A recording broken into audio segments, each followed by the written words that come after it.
Qu'est-ce qu'un syndicat et comment s'organise-t-il? Quels sont les moyens d'action des syndicats et sur quel socle législatif se repose-t-il?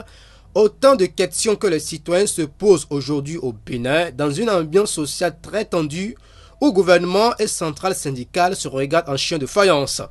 Le syndicat est régi par la Convention 87 de l'OIT qui donne la liberté à tout un chacun de se constituer en association, mais tout en respectant la loi du pays. Mais nous avons aussi 2 décrets qui portent définition des formes d'organisation syndicale au Bénin ici. Ça là, c'était depuis 2001 que ça a été pris. Donc voilà les 2 documents qui nous autorisent de façon officielle à exercer nos fonctions syndicales. Au terme des dispositions de l'Organisation internationale du travail OIT, les syndicats assurent la défense collective et individuelle des intérêts des salariés au niveau national et à l'échelle de l'entreprise. Au Bénin, on se dit respecter cette exigence. Nous, on défend les intérêts des travailleurs, des villes et des campagnes, que ce soit du privé ou du public. Financé par les travailleurs à travers des cotisations, l'État à travers une subvention annuelle et l'Organisation internationale du travail, les organisations syndicales béninoises, parfois dans leur lutte, sont accusées d'être très politiques. À ce sujet, le secrétaire général de la Confédération générale des travailleurs du Bénin apporte des précisions. Non, vous savez que pour ce qui concerne la CGTB, il n'est pas question d'être partisan.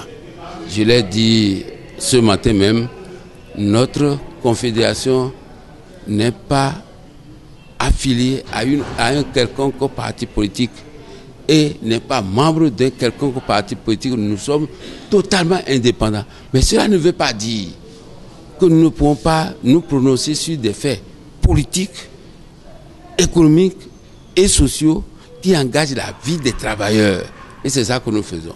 Donc pour appartenant politique ou non, moi, je ne suis même pas prêt à rentrer dans un quelconque parti politique. Depuis l'avènement de la démocratie, le syndicalisme au Bénin s'est beaucoup développé. Au Bénin, on en compte plusieurs dizaines de syndicats et une dizaine de centrales syndicales. L'analyse comparative de l'évolution des mouvements syndicaux montre des indices de privation de liberté sous les Yayi, selon Dieudonné Lekossou de la Confédération des syndicats autonomes du Bénin. On constate que c'est pire. Il n'y a rien de comparable. Parce que les gens qui sont abattus froidement, les gens qu'on enlève, dont on n'a plus de trace. Vous voyez que en France, lorsqu'on prend un citoyen, vous voyez le degré de mobilisation des autorités. Mais ici, ça ne dit rien aux gens. Et si nous ne nous levons pas contre ces gens de pratiques, mais on finira par nous massacrer nous-mêmes. Et on va dire, bon, que c'est des faits divers. C'est comme ça que ça arrive. Lorsque les élections s'approchent, ou bien lorsque les fêtes s'approchent, les gens disparaissent. Parce qu'ils ont tendance de développer cette théorie-là dans leur camp.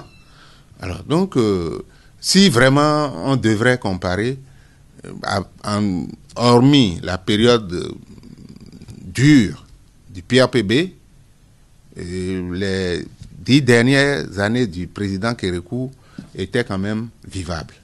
Dans une démocratie qui se veut être celle du développement, les syndicats sont cette couche sociale qui milite pour une égalité sociale. Au Bénin, le syndicalisme est confronté à des épreuves. On dénombre même des syndicats patriotes qui encensent le pouvoir en place et de l'autre côté, ceux qui sont proches du peuple, ce qui leur enlève toute la mission dévolue à un syndicat normal.